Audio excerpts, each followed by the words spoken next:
আনন্দবাজারের আজকের এই ডিজিটাল আনন্দবাজারের রিপোর্টটা দেখুন, বলছে 17 লাখ ভোটারের নাম কাটা গেছে, কিন্তু নতুন ভোটার ভোট দিয়েছে হচ্ছে 21 লাখ। অর্থাৎ 17 লাখ ভোটারের নাম বাদ যাওয়ার পরেও 21 লাখ অ্যাবসলিউট টার্মে বেশি ভোট পড়েছে। অর্থাৎ তৃণমূল যে কথাগুলো বলছে যে জাস্ট বিকজ নাম বাদ গেছে বলে হাই পার্সেন্টেজ ভোটিং হয়েছে, তা না। আনন্দবাজারের ডিজিটালটা আজকে পড়ুন, বলছে 93.13, অর্থাৎ 93% অলরেডি পাস করে গেছে টোটাল ভোটিং রেকর্ড। এবং জাস্ট ওই পার্সেন্টেজ টেস্টে শুধুমাত্র এরিথমেটিকে যেটা মানে সবাই বলে বেড়াচ্ছেন তৃণমূলের, যে ওটা বিকজ 10% লোকের ভোট নাম কাটা গেছে তার জন্য না, অ্যাবসলিউট টার্মে 21 লাখ লোক বেশি ভোট দিয়েছে আগের বারের থেকে।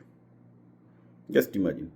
তার মানে কি, যদি আমি প্রক্সি ভোটটা ধরে নিই, আগে যতগুলো প্রক্সি ভোট ছিল ধরলে দেখুন, আমার হিসাব আগের বার যেটা আপনাদের দিয়েছিলাম আগের ভিডিওতে, প্রায় 30 লাখ মতো লোক অ্যাকচুয়ালি, মানে 21 লাখ হচ্ছে অন রেকর্ড।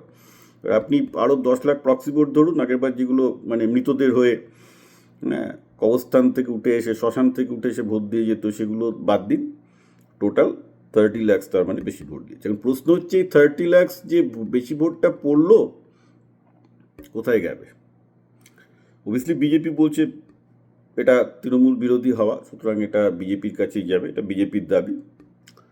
আমি প্রিজাইডিং অফিসার, পোলিং অফিসার যারা ছিল মুর্শিদাবাদী, আমি একমাত্র, আমি মালদা বা অন্য জায়গায় আমার কোনো কন্ট্যাক্ট নেই, বলেছি ওখান থেকে আমাকে শুধু কিছু লোকজন লিখেছে, but I don't trust them that much, কারণ সবাই তাদের রাজনৈতিক মতাদর্শ অ্যাঙ্গেল থেকে লিখছে। মুর্শিদাবাদে যারা পোলিং অফিসার, প্রিজাইডিং অফিসার ছিল, তারা কিন্তু বলছে অধিকাংশ বুথে বিজেপির এজেন্টই ছিল না। সিপিএম যতই দুর্বল হোক, প্রতিটা জায়গায় কিন্তু অধিকাংশ জায়গায় এজেন্ট দিতে পেরেছে, বিজেপি কিন্তু সেটাও পারেনি ইভেন টুডে। কিন্তু লোকে সিপিএমকে ভোট দেবে না, কারণ তারা 34 বছরের ব্যর্থতাটা এখনও স্বীকার করে নেয়নি। আমি আবার বলছি, তাদের ধারণা তাদের 34 বছরের রাজত্বটা খুব ভালো ছিল। অবভিয়াসলি যতদিন তারা এই ব্যাপারটা বলে যাবে যে যাদের 34 বছরের রাজত্ব ভালো ছিল, জনগণ তো সেটা মনে করে না, তো ন্যাচারালি তারা যতই বুক দিক না কেন, যতই দিক না কেন, হয়তো তাদের ভোট কিছু বাড়তে পারে। এবার আগেরবার 5% পেয়েছিল, এবার কিছু ভোট বাড়তে পারে, কারণ লাল ঝান্ডা এবার ভালোই দেখা গেছে। তো ঠিক আছে, কিছু ভোট বাড়বে। এখন 5 থেকে বেড়ে 7%, 8% হয়, বলা যাচ্ছে না, আবার কমতেও পারে, নোবডি নোজ। কংগ্রেস লাস্ট 2 সপ্তাহ দাপাদাপি করেছে, কিন্তু ভালো রেজাল্ট করবে মালদা মুর্শিদাবাদে, সেটাই খবর পাওয়া যাচ্ছে। কংগ্রেস সিপিএম ভালো রেজাল্ট করলে কিন্তু বিজেপি যে লাফাচ্ছে যে এই 30 লাখ এক্সট্রা যেটা এসছে সেটা তাদের ঘরে পড়বে, নট গোয়িং টু হ্যাপেন। তো বিজেপির ভালো করা সত্ত্বেই হচ্ছে যে ভোটটা কংগ্রেসে এবং সিপিএমে যায়নি, বিরোধী ভোট। সেটা প্রায় next impossible in the sense কি, তৃণমূলের বিরুদ্ধে যে মুসলমানরা রেগে আছে তারা তো কংগ্রেসকে ভোট দেবে, রাইট? কিছু আইএসএফ কে দেবে, কিছু আইএসএফ সিপিএমকেও দেবে। আর হিন্দুদের মধ্যে যারা তৃণমূলের এগেনস্টে রেগে আছে তাদের ভোট সিপিএমে ব্যাক করা নেক্সট ইম্পসিবল, তাদের ভোট অবভিয়াসলি বিজেপিতে আসবে। এখন সেটা কতটা বোঝা খুব মুশকিল।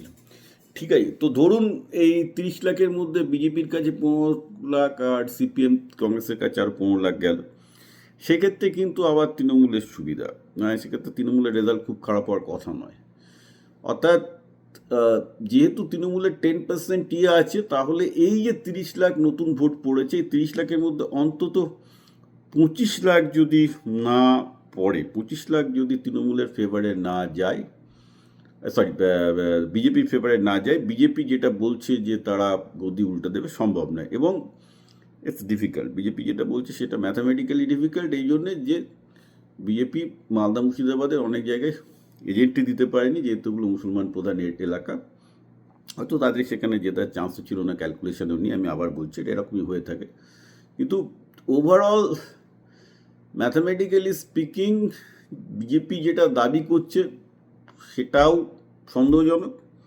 আর তৃণমূল যেটা দাবি করছে যে না 10% ভোটার লিস্ট থেকে কাটা গেছে বলে এই পার্সেন্টেজ বেড়েছে, সেটা তো ম্যাথামেটিক্যালি আজকে আনন্দবাজারই পড়লে বুঝতে পারবেন সেটা ভুল।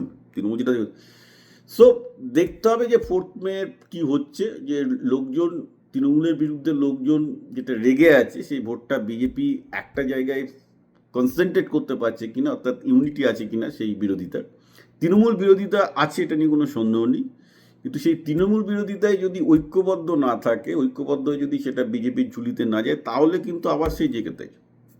এই ম্যাথামেটিক্সটা, এরিথমেটিকটা খুব সিম্পল। তো এইটাকে মাথায় রেখে নেক্সট আপনারা দেখুন কি হচ্ছে।